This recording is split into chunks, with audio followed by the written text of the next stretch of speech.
শিক্ষার্থীরা কেমন আছো সবাই? আশা করি ভালো আছো। আজকে আমাদের আলোচনার বিষয় নবম-দশম শ্রেণীর হিসাব বিজ্ঞান ষষ্ঠ অধ্যায় জাবেদা।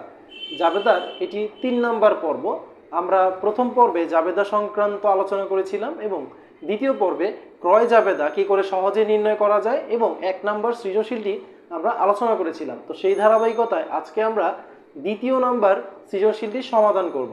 তো চলো শুরু করা যাক।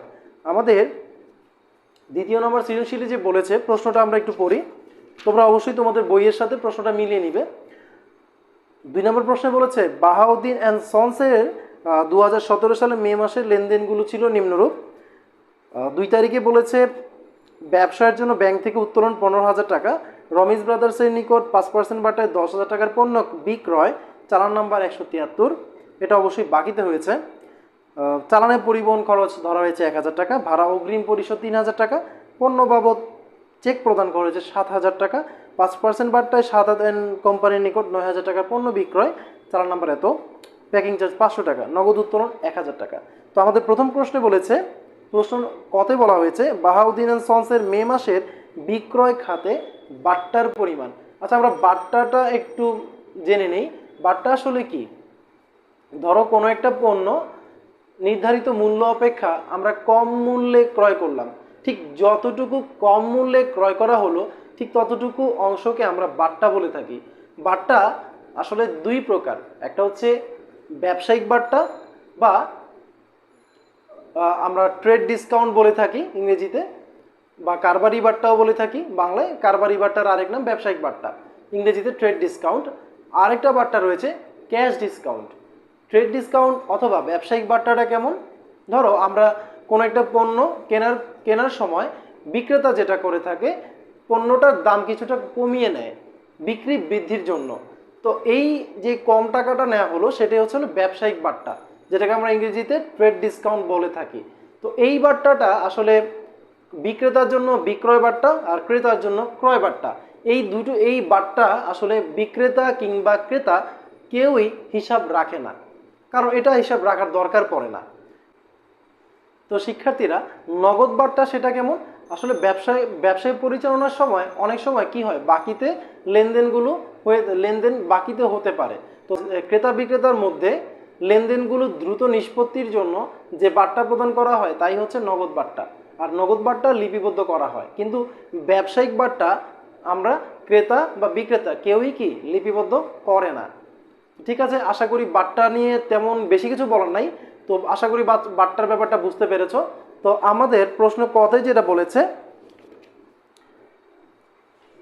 কত বলা হয়েছে মে মাসে বিক্রয় খাতে বাট্টার পরিমাণ নির্ণয় করো। তো চলো আমরা মে মাসে বিক্রয় খাতে বাট্টার পরিমাণ নির্ণয় করি। তো আমাদের সুবিধার জন্য আগে আমি একটি ছক এঁকে রেখেছি, বাহাউদ্দিন অ্যান্ড সন্সের মে মাসের বিক্রয় খাতে বাট্টার পরিমাণ। তাহলে আমরা দেখি কোন কোন জায়গায় বাট্টা রয়েছে। দেখো, আমরা মে মাসের 2017 সাল, প্রথমে আমরা লিখবো 2000। মে মাসের 3 তারিখ দেখো, আমরা দেখব মে মাসের 3 তারিখ। মে মাসের 3 তারিখে দেখব রমিজ ব্রাদার্সের নিকট থেকে 5% বাট্টায় 10,000 টাকার পণ্য বিক্রয়, চালান নাম্বার এত, চালানে পরিবহন খরচ ধরা হয়েছে। আমরা শুধু বাট্টাটা বের করব। তো আমরা লিখি রমিজ ব্রাদার্স।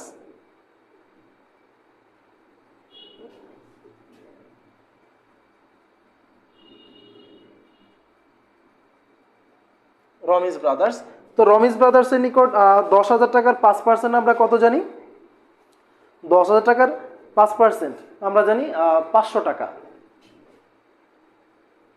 তারপর আমরা দেখব 10 তারিখে দেখো আমরা 5% বাট্টায় সাদাত অ্যান্ড কোম্পানির নিকট 9,000 টাকার পণ্য বিক্রয়। তাহলে আমরা লিখি মে 10 তারিখ, আমরা কি লিখবো? Sadat and company.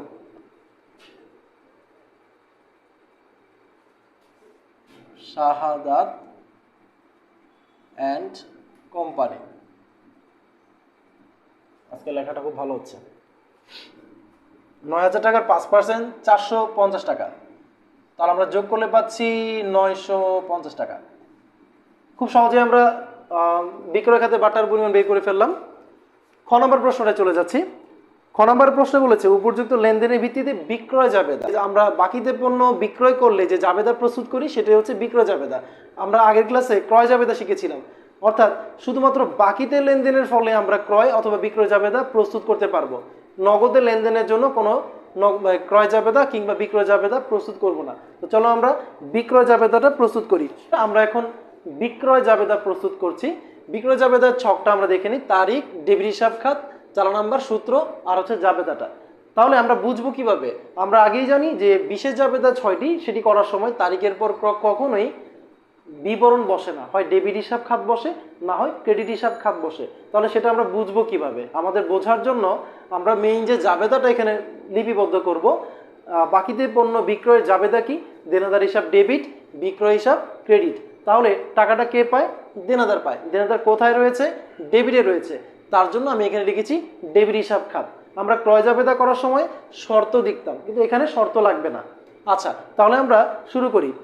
তাহলে আমরা লিখব 2017 সাল, 2017 মে মাসের 3 তারিখে দেখতে পাচ্ছি আমরা বাকিতে পণ্য বিক্রি ছিল। অবশ্যই আমাদেরকে গণনা দেখাতে হবে। আচ্ছা, তো আমরা লিখব গণনা 1। আমরা লিখি গণনা 1।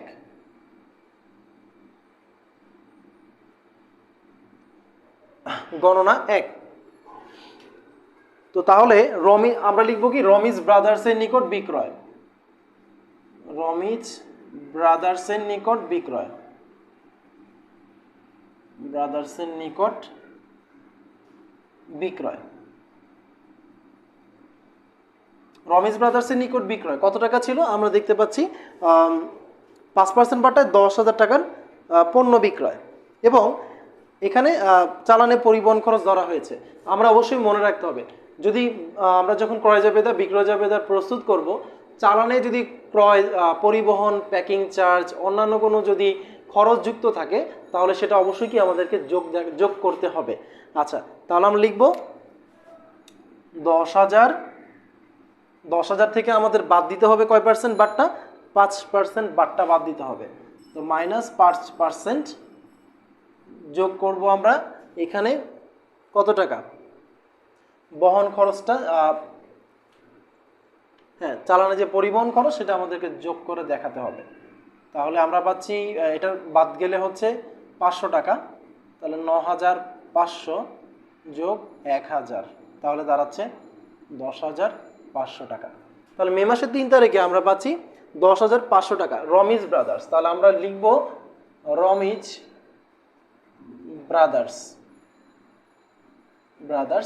চালান নাম্বার দেওয়া রয়েছে, চালান নাম্বারটা আমরা লিখব চালান নাম্বার 173।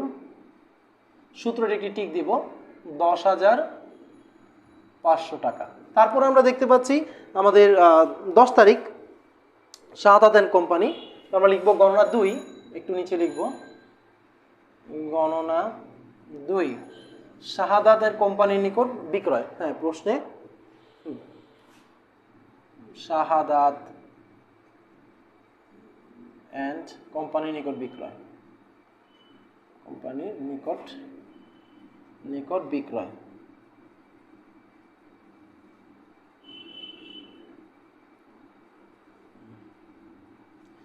তো শাহাদাতের কোম্পানির নিকট বিক্রয় 9,000 টাকার পণ্য, অবশ্যই 5% বাট্টা।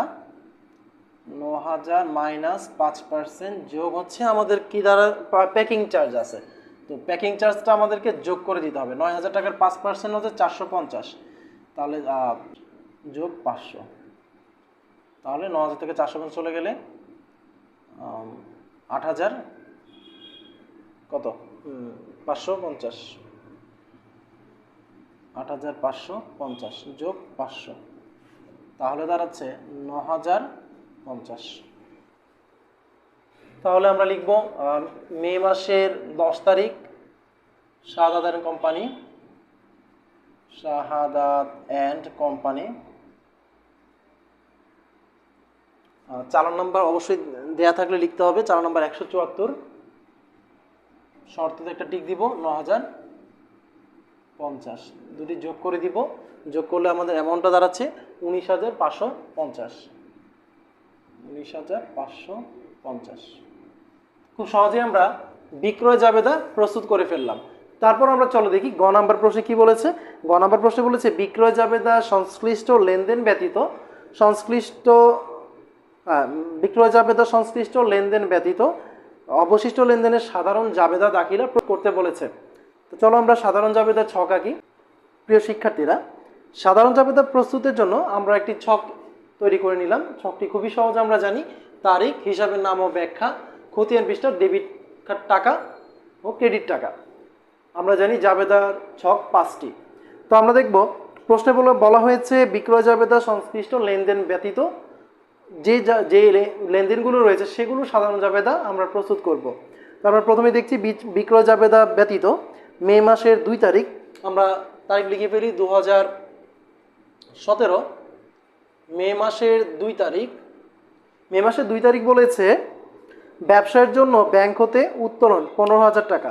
আমরা যদি ব্যবসায়ের জন্য ব্যাংক থেকে উত্তোলন করি তখন আমাদের নগদ টাকা বৃদ্ধি পায়। আর আমরা জানি সম্পদ বাড়লে ডেবিট, আবার ব্যাংক থেকে টাকা নিলে ব্যাংকের সম্পত্তি কমে যায়।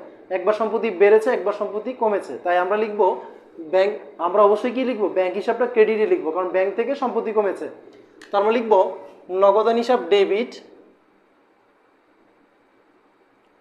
নগদান হিসাব ডেবিট, ব্যাংক হিসাব ক্রেডিট। নগদান হিসাব ডেবিট, ব্যাংক হিসাব ক্রেডিট।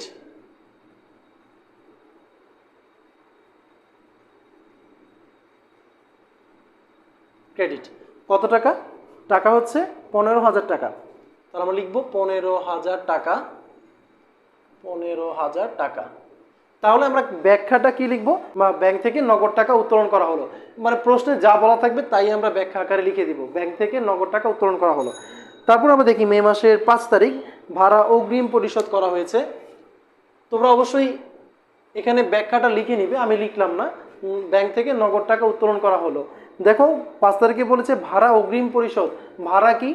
একটা খরচ। আমরা জানি খরচের নেচারটা ডেবিট, কিন্তু খরচটা যখন অগ্রিম হয়ে যায় তখন সেটা সম্পত্তিতে পরিণত হয়। তার জন্য অগ্রিম ভাড়াটা ডেবিট হয়ে যাবে আর নগদান হিসাবটা ক্রেডিট থাকবে। তাহলে আমরা লিখব অগ্রিম ভাড়া হিসাব, অগ্রিম ভাড়া হিসাব ডেবিট, অগ্রিম ভাড়া হিসাব ডেবিট, নগদান হিসাব ক্রেডিট। নগদান হিসাব ক্রেডিট কত টাকা? টাকা অ্যামাউন্ট রয়েছে 3,000 টাকা।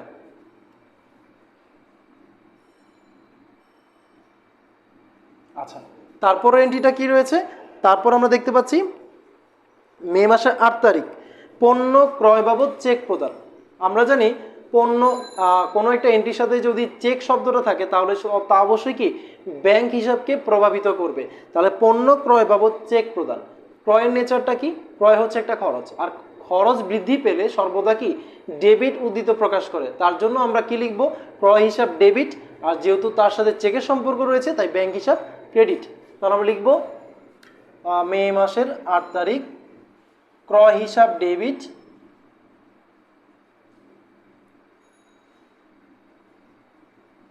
ক্রয় হিসাব ডেবিট, ব্যাংক হিসাব ক্রেডিট। আচ্ছা, টাকার অ্যামাউন্টটা কত? 7,000 টাকা। আচ্ছা, তাহলে আমরা নিশ্চয়ই বুঝতে পেরেছি। তো তারপর দেখো নগদ উত্তোলন। নগদ উত্তোলন, এখানে ব্যবসার জন্য কোনো কিছু বলা নেই, তার মানে মালিক নিজের টাকা কি করেছে? উত্তোলন করেছে। তার জন্য আমরা উত্তোলন হিসাব ডেবিট করব আর নগদান হিসাবকে ক্রেডিট করব। কেন? কারণ হচ্ছে নগদ টাকা যদি উত্তোলন করা হয় মালিক তার নিজের সম্পত্তি কমিয়ে ফেলেছে। তার জন্য আমরা জানি সম্পত্তি বাড়লে ডেবিট, সম্পত্তি কমলে ক্রেডিট। তার জন্য উত্তোলন হিসাব ডেবিট। কত তারিখে? 15 তারিখ।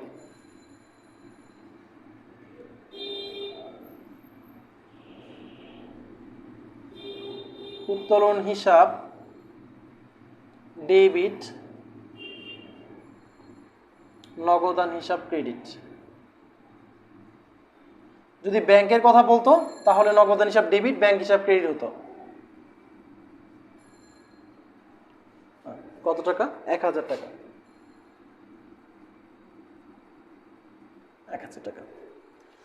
তাহলে আমরা অবশ্যই কি লিখবো, কারণ ব্যাখ্যাটা কি লিখবো, মালিক কর্তৃক নগদ উত্তোলন করা হলো। আশা করি বুঝতে পেরেছো। আমরা জাবেদার যোগফলটা লিখে দিব। যোগ করলে 15, 3, 18, 25, 26,000 টাকা। আচ্ছা, 26,000 টাকা।